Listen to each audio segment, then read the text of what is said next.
A Montana TV station is beefing up its computer security after hackers used the station to broadcast a phony zombie alert. Watch. Civil authorities in your area have reported that the bodies of the dead are rising from their graves and attacking the living. The phony emergency alert came during a broadcast of the Steve Wilkos show, saying bodies rising from their graves.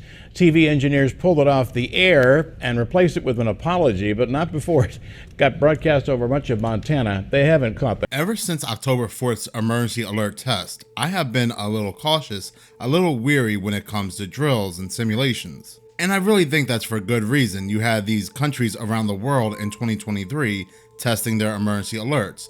You had United States and Russia on the same day on October 4th testing their emergency alert systems.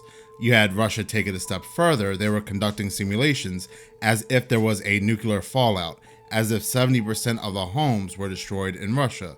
Well, then 3 days later on October 7th, we have this massive conflict breaking out in the Middle East. Now, I'm not going to toot my own horn, and the reason behind that is I don't like the word toot.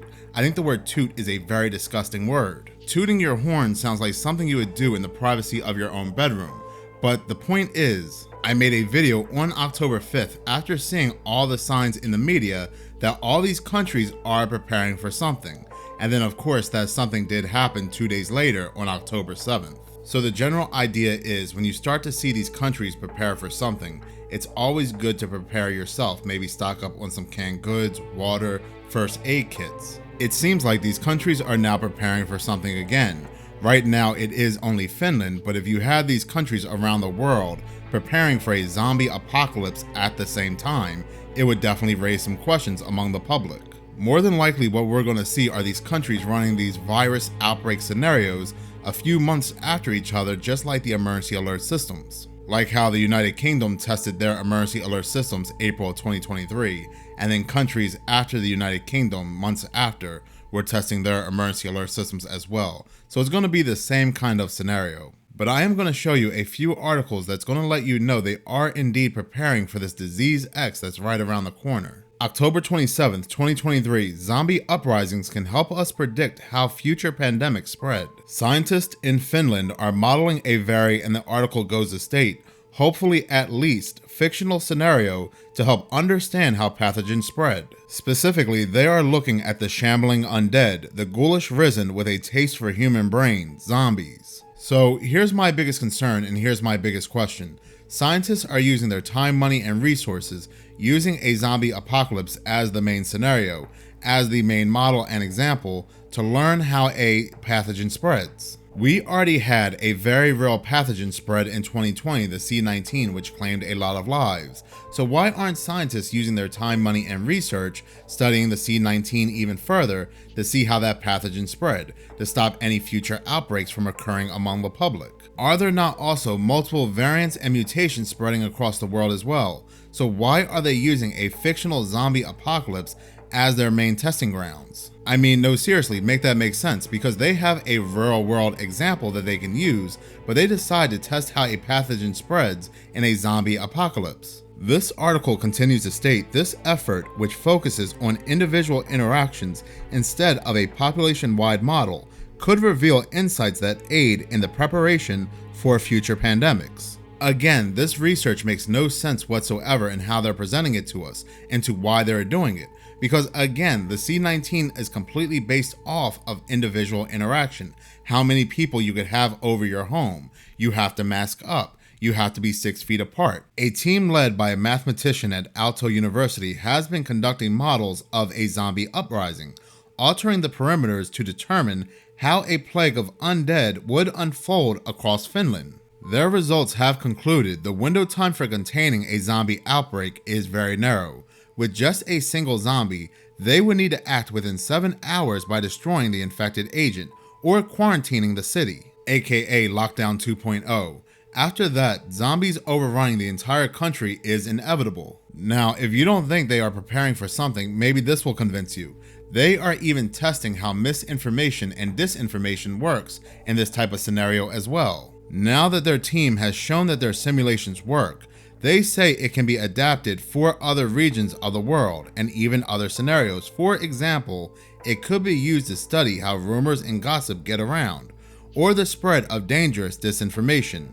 In turn, this could help develop mitigation strategies. So it sounds like they are preparing to battle misinformation for whatever is coming. Using zombie apocalypse scenarios in studies is nothing new. The CDC even published a preparedness guide, Preparedness 101, Zombie Apocalypse, to the Public Health Matters blog in 2011. Scientists even studied the game World of Warcraft using an event that took place in the game where there was a major zombie apocalypse due to some kind of plague that broke out. But we have never seen a zombie apocalypse test of this magnitude take place before, where they are studying lockdowns, how long it will take until a zombie apocalypse overruns a city, and how they are going to combat misinformation. Them wanting to learn how to combat misinformation and disinformation, how to prepare how you talk about this specific topic, should be a major red flag to you. Now look, am I saying people are going to turn into zombies and then walk around saying brains and trying to bite you and scratch you?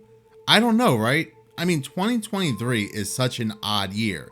To say a zombie apocalypse cannot break out in 2023 is really doing yourself a disfavor, because there has been a lot of weird stuff going on in 2023, especially all that talk about aliens and the government now really wanting to get us prepared to talk about the topic about aliens, even though years prior, aliens and UFOs have always been swamp gas or a hot air balloon or whatever type of balloon, but they would never confirm or even want to have the topic about aliens. We had a hurricane develop in a location that normally does not have hurricanes, that went from a tropical storm for hours, and then all of a sudden, in 12 hours, developed into a Category 5 out of nowhere. The first time in history a hurricane has ever done so. So I am not going to take a zombie apocalypse right off the table, no matter how crazy that sounds. 2021, 2022, I could have said, yeah, that's a little kooky, but 2023 is definitely not the year. Like I said, I like to look at the signs. I like to look at different things that connect to one another, and they have been letting us know about this mysterious Disease X. Disease X is a hidden but inevitable creeping danger. Scientists are actually preparing for Disease X. Disease X could be 20 times worse than the C-19, and I asked myself, well, how do they know that? How do they know how many lives will be lost when it comes to Disease X? The next pandemic could end the lives of 50 million people. How do they know that Disease X could not just be another variant of the C-19? Well, if you have paid close attention to the media and what they are releasing in the media, they have been letting us know they have been playing around with these viruses. This article goes all the way back to 2022. Scientists revived 48,500-year-old zombie virus buried in ice. Funny enough, they also used the big bad boogeyman known as climate change. The thawing of ancient permafrost due to climate change may pose a new threat to humans, according to researchers who revived nearly 24 viruses, including one frozen under a lake more than 48,500 years ago. European researchers examined ancient samples collected from permafrost in Siberia region of Russia. They revived and characterized 13 new pathogens, what they termed zombie viruses, and found that they remained infectious despite spending a millennia trapped under the frozen ground. These viruses were frozen, they were trapped in the ice, they could not escape, but for whatever reason, in the name of climate change, they decided to go ahead and dig them back up, awaken them, and found out they remained infectious. 2022, they are reviving zombie viruses that were trapped in the ice for whatever reason over 40,000 years ago. Months later, they are telling us to prepare for Disease X. Disease X is a very real threat. Months later, they are practicing for a zombie apocalypse scenario, where they are also testing how to combat misinformation. Don't you see how these all connect to one another? What will be really telling is when other countries start to run these zombie scenarios as well. Thank you so much for watching. If you like this channel and you want to see more, please subscribe. If you're already subscribed, please like, as any engagement does help the channel grow. Once again, thank you so much for your support.